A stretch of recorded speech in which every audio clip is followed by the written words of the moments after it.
तो विषय बता दें कि आज क्या सुनाना है, चाहे ताली बजे चाहे ना बजे। कि हमारी बात जनता जनार्दन तक किसी माध्यम से पहुंच जाए, अगर वो बुंदेली के माध्यम से पहुंचती है तो हम समझते हैं कि बुंदेली से बड़ी कोई श्रेष्ठ भाषा नहीं है। हमने बुंदेली को अपनाया, उसका सम्मान किया और हमारी कविताओं में भी बुंदेली का यदा कदा जो पुट है वो सम्मान से लिया गया है और हमें उन शब्दों पर गर्व भी है।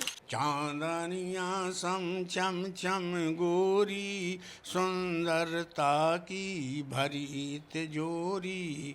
सूर्य से मुलाकात करने का अवसर आता है तो ये कमबख्त चंद्रमा दोनों के बीच में ठग जाता है। भैया और राम राम नमस्कार। हमें तो चिंता ही हुई हो। नाम है हमारा सचिन चौधरी। एक ऐसी शख्सियत के संगे आज हम हैं जिनने अपने नाम के आगे सांड लगा रखे हो। सांड देख के आमतौर पे आदमी डरा जात, भगत है, लेकिन जे ऐसे सांड नरसिंहपुरी जी हैं जो जब मंच पे आ जात सो केवल तालियां और ठहाके के अलावा और कछु नहीं होत। देश के जाने माने वरिष्ठ कवि सांड नरसिंहपुरी जी हमारे संगे हों। चूँकि वे नरसिंहपुर से हैं सो जो है बुंदेली और नरसिंहपुरी की जो भाषा है वही में आज अच्छी तरह चर्चा हुई है। भाई साहब, गुरु जी सब आपको संबोधित कर, हम भी गुरु जी से संबोधन करें आपको। जो है बस शुरुआत इतने से हमें करने बहुत दिनों से आपसे पूछने की इच्छा है कि जो नाम के आगे सांड कब लगे वो काय लगी। बात तो वही जब बहुत बढ़िया है आपकी।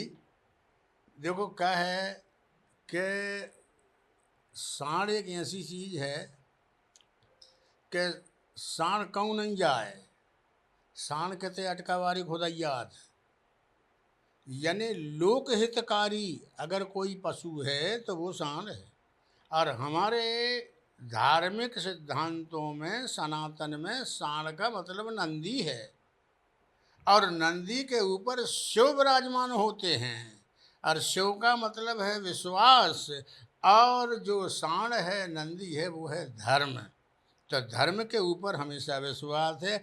हम बुंदेलखंड के ऊपर आपके बीच में सांड बन के विश्वास की स्थापना कर रहे हैं, यहाँ सो लग रहा है हमें आपके एजाज से। तो भैया यहाँ सो नाव बच पड़ो कि देश में तमाम विसंगतियों में उस समय 60 के दशक में जब होल्लड़ कोल्लड़ बोल्लड़ इस टाइप के कवि थे तो हमारा भी नाम हो गया सांड।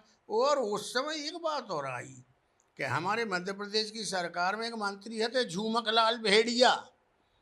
तो बात ये आई यार, जब भेड़िया मंत्री हो सकता है तो सांड कवि क्यों नहीं हो सकता है। यही हमारे हास्य रस के कारण सांड बनने की कहानी। तो हास्य रस के कारण है, लेकिन आप की जो कविताएं हैं उनमें हास्य और हास्य के संगे जो हिंदी को जो व्याकरण है, चाहे वे दुर्लभ तरीके से जो है छंद लिखे जावे हैं या बोलवे की है, और जी तरीके की कविता की आपकी शैली है उनमें हास्य, व्यंग और व्याकरण तीन ही चीज़ें एक संग शामिल हैं। आप बहुत ही सही बात कह रहे हैं भैया। देखो क्या है कि जब शुरू में बने सांड तो जब शुरू में बने तो खुर पेटैया के लिए करें का कि व्याकरण जहाँ मौका मिले तो सांड को रोल कर दो। अब हम 25-30 साल सांड रहे, मन बाकी बात बन गए गुरु।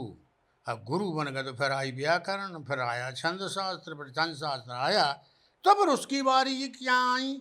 और कविता का यथार्थ में महत्व तत्व तो तभी है कि जब सबको संजो दे। केवल मनोरंजन कविता का उद्देश्य नहीं है। वो समय हम ऐसे है थी कि सभी मजा आ जाए ये सही सुनाओ, लेकिन आप जो कह रहे हैं कि व्याकरण, छंद, समाज, देश, काल, परिस्थिति ये धीरे धीरे आया और फिर धीरे धीरे जब आओ तो सांड गुरु जी बन गए। ये सब सही है जो आप कह रहे हैं, सांड गुरु जी बन गए। लेकिन जी तरीके से कविताओं के मंच हैं आपके जब जी समय आपने शुरू करे या जब आपकी शुरुआत भई के कछु सालों से लेके अब तक जो 40-50 साल की यात्रा है, का बड़ा परिवर्तन आप मंचों पे देख रहे हैं। मंच पे जो परिवर्तन हो कि जब हम लोगों है आनंदित करते रहे, मजा देते रहे कि यहाँ सब भाई यहाँ साथ रहे, तब हम भुवज्जा हराच्य कवि माने गए। और लेकिन जब हम गुरु बन गए, जब छंद के ज्ञाता बन गए, जब हम व्याकरण से जुड़े, तथ्य से जुड़े, सारे ऐसी सिद्धांतों से जुड़े, तो अर्थ धर्म सभी चीज़ों से सराहनीय थे, तो धीरे धीरे मंच से दूर होते गए। आज की डेट में ये तो सब मान जाएंगे कि गुरुजी छंद के ज्ञाता हैं, लेकिन कवि सम्मेलनीय यात्राएं कम हुई। तो सीधा सीधा है कि कविता का स्तर नीचे आया, मंच का प्रस्तुतिकरण चुटकुलों पर आधारित हो गया, कविता में फूहड़बाजी हो गई और कविता अपने स्तर से नीचे उतरी। व्याकरण सम्मत छंद और इस परंपरा में जो शाश्वत कविताएं कि आज सुने और 40 साल बाद भी सुने लेकिन उसमें कोई अंतर ना हो, ऐसे भी छंद आए, लेकिन ये मंच पे अब संभव नहीं है। मंच एक व्यापार है और उस व्यापार में थोड़ी देर का खेल है। हर कवि के पास अगर ये कहें, किसी के पास 30 मिनट, किसी के पास 40 मिनट, किसी के पास इससे बड़ा एक बना बनाया कैसेट है। आप 50 कार्यक्रम सुन लें तो बहुत बड़े कवि जिसको आप कहेंगे ये बड़ा शिरोमणि है, लेकिन वो वही सुनाएगा जो उसने भोपाल में सुना रखा था, वो आज भी वही सुनाएगा। लेकिन भैया अपन शान है, अपना कोई कैसेट नहीं है, आप तो विषय बता दें कि आज क्या सुनाना है, चाहे ताली बजें चाहे ना बजें। आना जाना जरूर कम हुआ, लेकिन कविता कोई स्तर को छंद के माध्यम से हमने ऊपर उठाने की कोशिश की, और इसकी हमारी किताबें हैं, प्रमाण है, हम केवल अपने मुंह से नहीं कह रहे। यही हमारा विचार है कि मंच की कविता जो वाचिक परंपरा की कविता थी, उसमें मनोरंजन के लिए गिरावट आई और फूहड़पन और चुटकुलेबाजी आई। फूहड़पन चुटकुलेबाजी आई, लेकिन जो आपको जो उस समय को जब कही जात के जो बड़ो दौर जी में आप बहुत ज़्यादा मंचों पे जाते, तो जो हास्य व्यंग और चुटकुला ठिठोली इनके बीच को अंतर को भेद जनता तक कैसे पहुंचे? क्या बात। देखो भाई, क्या है कि आपको प्रश्न तो बहुत ही लाजमी है, क्या बताएं कैसे सचिन भैया तुम जो उसकी पूछ रहे। देखो क्या है कि चुटकुला का मतलब केवल यही है कि कौन चल जाए और सामने वाले में जा जाए। हास्य और व्यंग, इनमें थोड़ी सी बारीक रेखा में अंतर है। अब चुटकुला को तो उद्देश्य जाए कछु भी हो मन मजा आने चाहिए, लेकिन हास्य व्यंग का ये कहीं से भी अर्थ नहीं है। एक अब द्रुपदी चीरहरण में मैंने क्या बोलते हैं एक पंक्ति एक छंद में लिखी है कि भीष्म और द्रोण दोनों बन गए धृतराष्ट्र। तो धृतराष्ट्र कैसे बने हूँ? धृतराष्ट्र तो अंधरा थे। तो कविता में यही व्यंजना कहलाती है। उनकी आंखें तो थीं, धृतराष्ट्र को तो देखा नहीं था, लेकिन एक अपनी बधू का चीरहरण हो रहा है और वो मौन बैठे हैं, तो कवि ने कहा कि भीष्म और द्रोण दोनों बन गए धृतराष्ट्र। ये हास्य भी है और ये व्यंग भी है। इस प्रकार से हमारे छंदों में आपको अनेक उदाहरण देखने मिलेंगे। लेकिन आपकी बहुत सारी कविताएं जो है लोकप्रिय हैं, आपकी सबसे पसंदीदा ऐसी कौन सी कविता रही कि जी को लगे कि यार ईखो लगभग हर मंच पे आई डिमांड?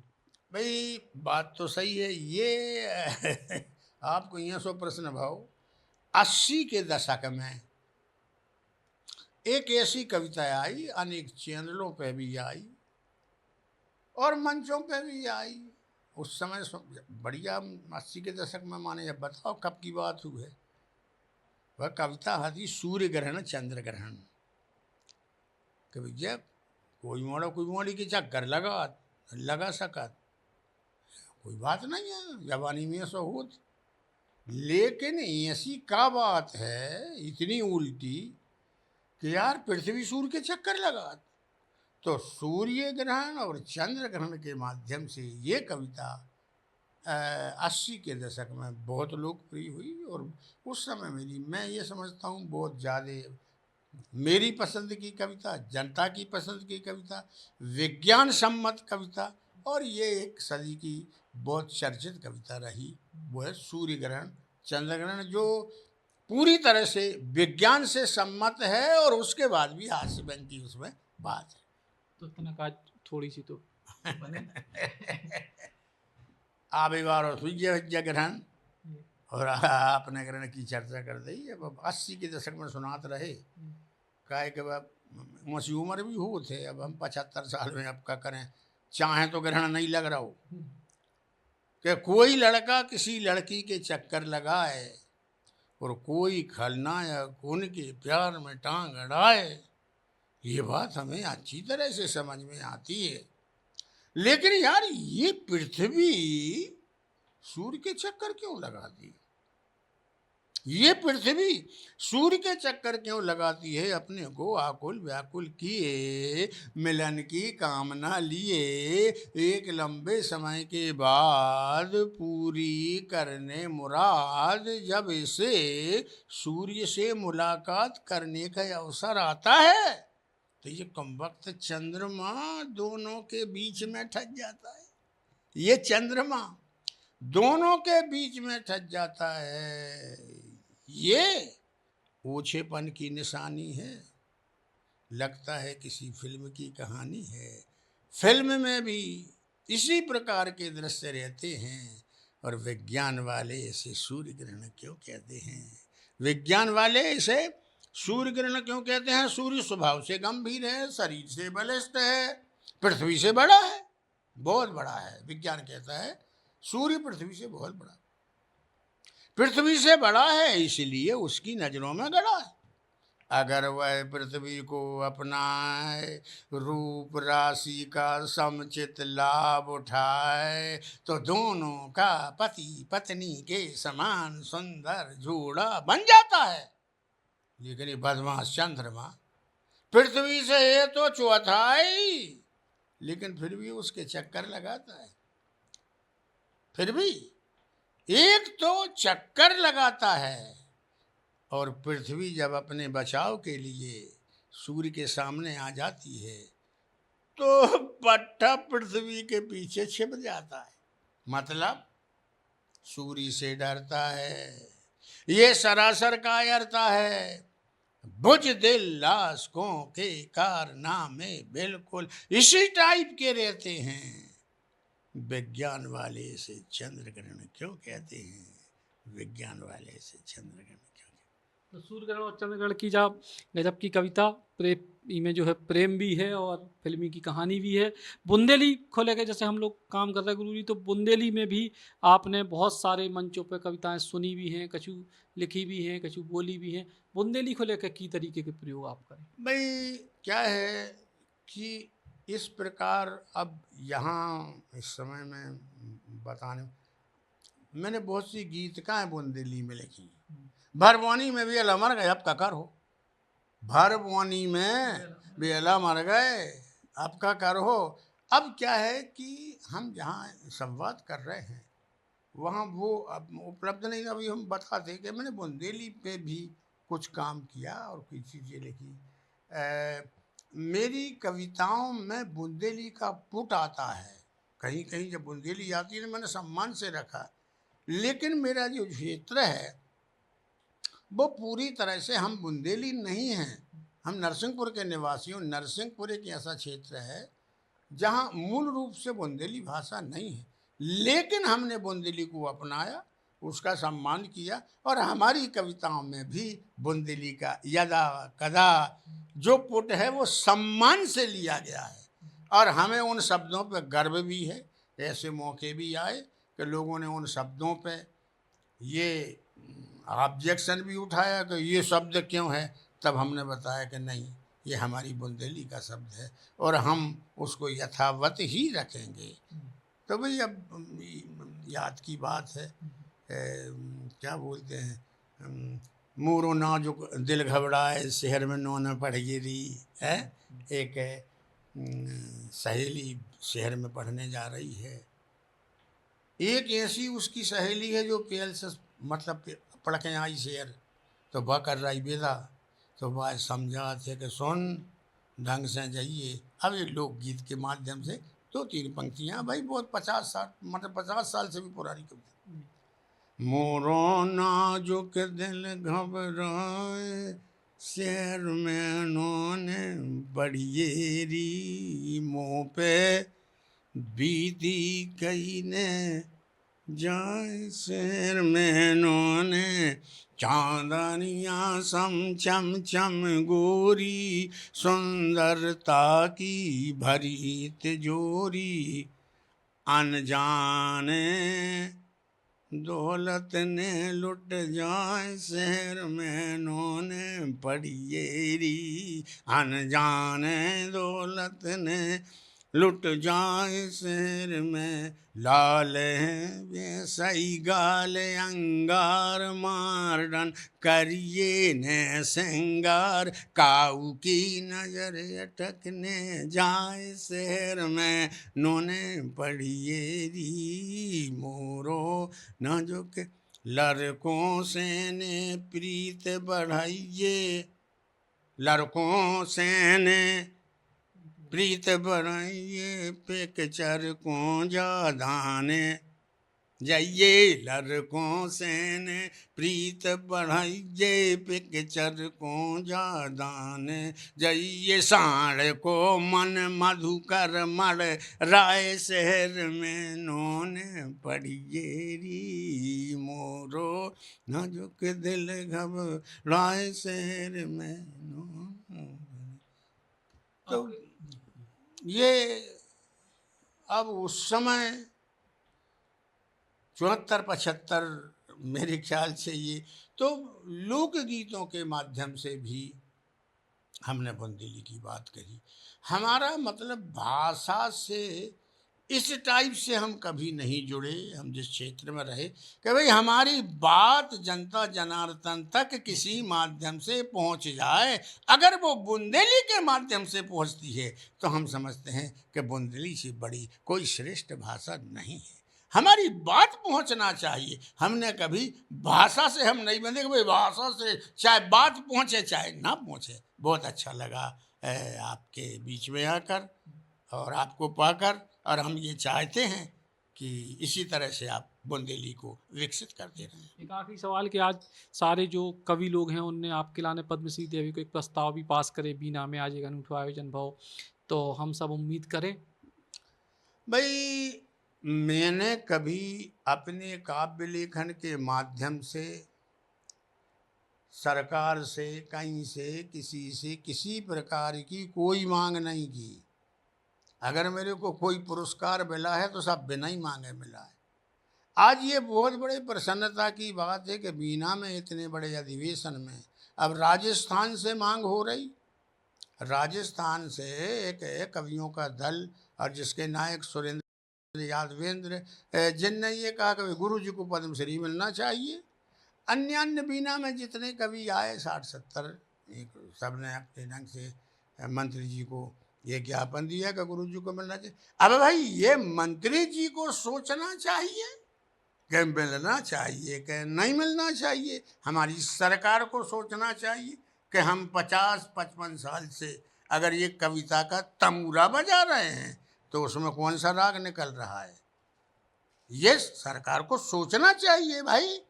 अब हम किससे बताएं, हम किसी से कोई किसी प्रकार की ना मांग रही, ना हम कोई एप्लीकेशन दे रहे कि हमारे लिए कुछ अगर हम कोई शाश्वत कर रहे हैं, ठीक कर रहे हैं, सनातन के लिए कर रहे हैं, देश के लिए कर रहे हैं, तो ये पद्मश्री मिलना ही चाहिए। क्योंकि अगर इनको ना मिलेगी तो किनको मिलेगी। और पिछले इतिहास में ये देखा भी गया है कि जो अपने प्रदर्शन के द्वारा केवल चुटकुलेबाजी करते रहे उन लोगों को भी पद्मश्री मिली गई। गुरुजी तो अगर राजस्थान वालों ने ये बात रखी तो ये सही भी है कि अगर छंद के मामले में, व्याकरण के मामले में और किताबों के मामले में भी जो शास्त्र सम्मत है वो गुरुजी ने लिखा है। मैं उन सबको, राजस्थान के सुरेंद्र यादवेंद्र को, सुनील समैया को, बीना के सारे 70-80 कवियों को साधुवाद देता हूँ कि उन्होंने मांग तो अच्छी रखी। सरकार दे तो बढ़िया, ना दे तो और बढ़िया। हम तो जैसे हैं वैसे हैं। बहुत बहुत धन्यवाद, आभार। हम तो जैसे हैं वैसे ही रहे और ऐसे ही सालों से, दशकों से ऐसे ही हैं शान नरसिंहपुरी जी। और उनकी कविताएं हम सबको जो है हंसात रही, मंत्रमुग्ध करत रही। और उनकी जो काव्य की शैली है वह भी मंच पे अपने आप में अनूठी है। उम्मीद करें कि ऐसे ही वे सालों साल हम सब लोगों के बीच में यही तरीके से कविता की परंपरा को आगे बढ़ाएं। कैमरामैन नीलिश के संग सचिन चौधरी, बुंदेली बौछार। Shri Krishna University Chhatarpur, the high tech university in central India.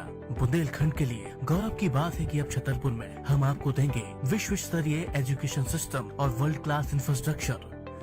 Corona जैसी महामारी के दौर में अब महानगरों की भीड़ भाड़, अत्यधिक खर्च से बचे तथा अपने घर एवं अपने शहर में रहकर ही विश्व स्तरीय रोजगार उन्मुखी शिक्षा को प्राप्त करें और महानगरों में होने वाली परेशानी से बचे, क्योंकि कोरोना ने हमें सिखा दिया है कि हम महानगरों में सुरक्षित हैं या अपने शहर और घर में। इसीलिए श्री कृष्णा विश्वविद्यालय आपको देगा राष्ट्रीय शिक्षा नीति 2020 के अनुसार तैयार पाठ्यक्रम और कोर्स में प्रवेश के अवसर,